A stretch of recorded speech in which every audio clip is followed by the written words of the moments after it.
Hello, everyone. This is book one for August 2020, and we are building up a nice catalog of videos. I love it. You're going to need this because we're going to be going to school at home, and hopefully, people will be coming to our little educational platform here. So we'll see. Um, we're dealing with the black vote because that's what's going to be important in 2020 and beyond. Although Biden doesn't really seem to care about the black vote, he has enough, he believes, if he can get enough white votes. But we'll see. I'm not sure. Nothing certain. But I wanted to go into the history of how the black vote got to be where it is in the United States. The 1792 race for president. But the electoral battles of 1792 were not over. That was also the year the second election for president, the first competitive one after the early acclamation of Washington and Adams. Washington, of course, was certain to win if he decided to serve a second term.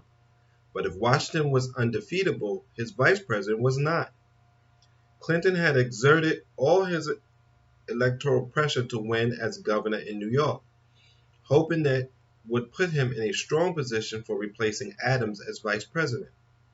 He had been approached by Madison and Monroe to mount a challenge to the all-Federalist ticket of Washington and Adams.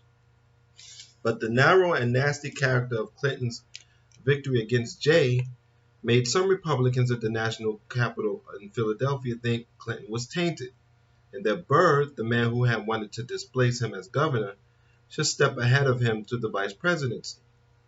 This possibility disturbed Hamilton so much that he launched a letter-writing campaign against it. Madison and Monroe conferred and decided to stick with Clinton for fear of offending the nascent Republican Party in New York. Burr graciously retired from the challenge his friends were urging upon him. But this bid, however curtailed, meant that by the time Burr won as vice president in 1800, it was his third try for the spot. He had been a candidate in 3 of the nation's first 4 national elections, and had thus been running for top executive honors even longer than Jefferson. The 1796 race for president, in the next presidential race, Burr would run with Jefferson. Members of the Republican caucus in Philadelphia, men who had worked with Burr while he was there in the Senate, decided that Clinton was too much a man of the past. The Northerner to go with was Burr. Some of these men had succumbed to his great personal charm. A friend of Hamilton once lamented that Burr has an address not resistible by common clay. Hamilton himself said that Burr had the glow of his great ancestors about him. Prominent Philadelphians were his promoters in 1796. The scientist Benjamin Rittenhouse, the Revolutionary Governor Thomas McKean, but especially Albert Gallatin. In 1794, when Gallatin was refused a Senate seat because of his foreign birth, Burr had not only given a loyalty speech in his favor, but supplied him with legal documents and arguments about the date of his naturalization. Only Burr was chosen as Jefferson's running mate. He went down to Monticello. He went down to Monticello to confer with his colleague. There is no record of what they talked about, but common sense suggested they were deciding on a campaign strategy. Burr presumably was to organize the party in the North. But when Burr threw himself energetically into a 6-week blitz of northern states, some Republicans were disturbed by his forthright self-promotion. It was still unusual to campaign for oneself. Even 4 years later, Monroe would have to remind Jefferson that he should not attend a rally for himself in Richmond.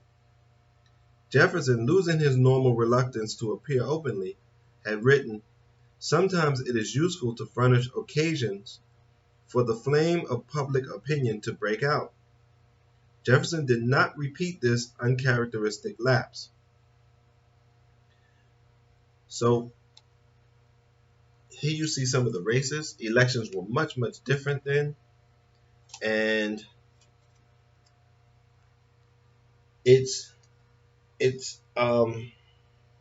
amazing that in the backdrop of all of this is the black person and the black bodies. And what America does is, or what the United States does, is they will speak as if that's not happening underneath. Or maybe it's because they already know it's happening. But the typical person in the United States never understands when they read these documents that the black body's underneath. Now, this book covers it. I'm reading a later chapter.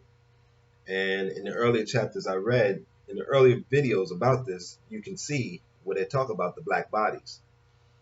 But as we talk, we must not forget that black bodies are the foundation of everything Burr is trying to do, Jefferson is doing.